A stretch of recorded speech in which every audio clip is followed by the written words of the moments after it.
इगतपुरी तालुक्यातील शिरसाठे परिसरातील अनेक विद्यार्थी आर्थिक परिस्थितीमुळे थंडीच्या दिवसात उबदार कपड्यांशिवाय शाळेत जातात.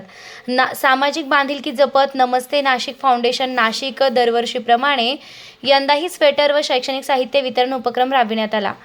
ग्रामीण व आदिवासी विद्यार्थ्यांच्या सर्वांगीण विकासाच्या दृष्टीने आदिवासी पाड्यांवर जाऊन गरजू विद्यार्थ्यांना स्वेटर आणि शैक्षणिक साहित्य वाटप करण्यात आलंय. स्वेटर वितरणासोबतच रस्ते सुरक्षा व पर्यावरण संवर्धन या विषयावर चित्रकला स्पर्धाही घेण्यात आली आहे. विजेत्या विद्यार्थ्यांना प्रमाणपत्रे व बक्षिसे देऊन गौरविण्यात आलं. विद्यार्थ्यांनी गीत, नृत्य अशा सांस्कृतिक कार्यक्रमातून आपल्या कलागुणांचं प्रदर्शन केलंय. कार्यक्रमाचे अध्यक्ष गणेश रणदिवे, विभागीय वन अधिकारी, सामाजिक वनीकरण नाशिक यांनी पर्यावरण संवर्धन, पर्यावरणाचं महत्त्व, वन्य प्राण्यांचे जीवन, वन्य प्राण्यांच्या सवयी आणि आपल्यावर हल्ला करतात त्यावेळी हल्ल्यापासून आपण कसाबसा बचाव करावा यावर विद्यार्थ्यांना उपयुक्त मार्गदर्शन केले.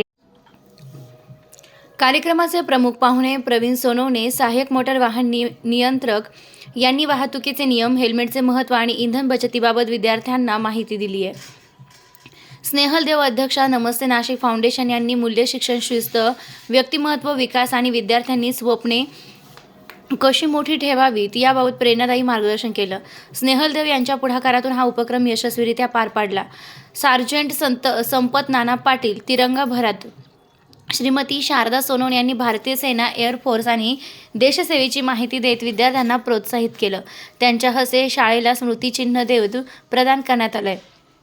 या कार्यक्रमासाठी शाळा व्यवस्थापन समितीचे अध्यक्ष ज्ञानेश्वर सदगीर, अमृता चोथे, गावातील बंधू भगिनी दिगंबर यलमामे, दशरथ गांगुर्डे, तुकाराम यलमामे, बाळू चंद्रगीर तसेच तरुण मित्र मंडळ यांनी उत्साहाने सहभाग घेतला. मुख्याध्यापक गणेश पवार, कुणाल चव्हाण, दीप्ती छत्रे, रामदास शिंदे यांनी कार्यक्रम यशस्वी करण्यासाठी परिश्रम घेतले.